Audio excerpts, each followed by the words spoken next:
Mahalo for tuning in to Island Focus and joining me in a conversation with Randy Iwase, Chair of the Public Utilities Commission. Thank you for taking the time. Well, thank you for the invite, Lila. Can you share us a little bit more about your role there as Chair and what's the purpose of the PUC? Well, the PUC, its purpose is to regulate all of the utilities, motor carriers, water carriers, private water system, private sewer systems, and the one that's always usually in the newspaper are the electric utilities. You have a very full professional career, and taking this on as a chair at this time in your life, what prompted you to take this leadership? You know, when Governor Ige asked me, and I said it at one function, when this idea of food sustainability, energy sustainability is not a new concept. It was there with Governor Burns talking about it, Governor Ariyoshi in the 70s and 80s. But there were hopes and dreams at the time.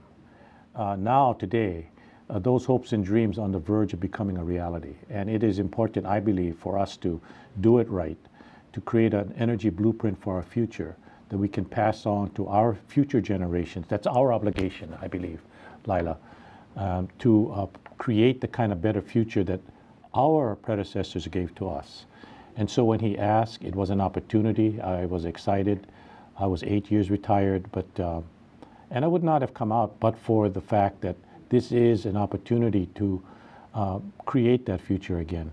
Now, we've been talking about future and sustainability for many, many years, as you said. What makes it different now? Because the technology is there. You know, we now have sophisticated and cheaper solar panels. We're looking at battery storage. In the automotive field, hydrogen fuel cells, electric cars, wave energy, wind energy. I remember Governor Ariyoshi in the 70s talking about the assets of Hawaii being the wind, the sun, and our environment. And now we can take advantage of the sun. Now we can take advantage of the wind. We can take advantage of the waves. The challenges are also greater at this time. Well, yes. I think the greatest challenge, Lila, is getting people to understand what this is all about. I mean, I was not in the utility field. This is complicated. This is complex. It's like putting me into a brain surgery room. You go, you know, what the heck's going on? And it's all integrated. Yes, all it is. Connected. Yes, it is. The technology side can happen. We put a man on the moon in less than 9 years under John Kennedy's charge to us. We can do this now. The human will and the willpower of the decision makers and the willingness also of the public to participate, how does that all work in with what the challenges you're talking about? I think it's part my obligation to get the public aware, other than electricity is more than just turning on your lights. It involves burning fossil fuel. It hurts the environment. We want to move away from that.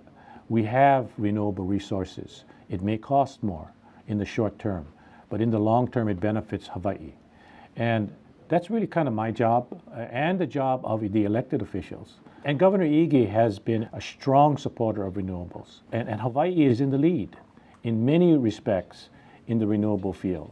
We must maintain that lead. I think we can get to 100% renewables by 2045.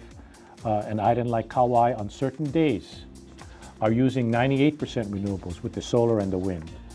And that's today. The goal of 100% is 2045. Well, we have a big goal ahead of us, and I appreciate you taking the time to chat a little bit about it. We'll hear more from you, I'm sure. Yes. Thank you very much for tuning in to Island Focus. I've been speaking with Randy Iwase, the Chair of the Public Utilities Commission.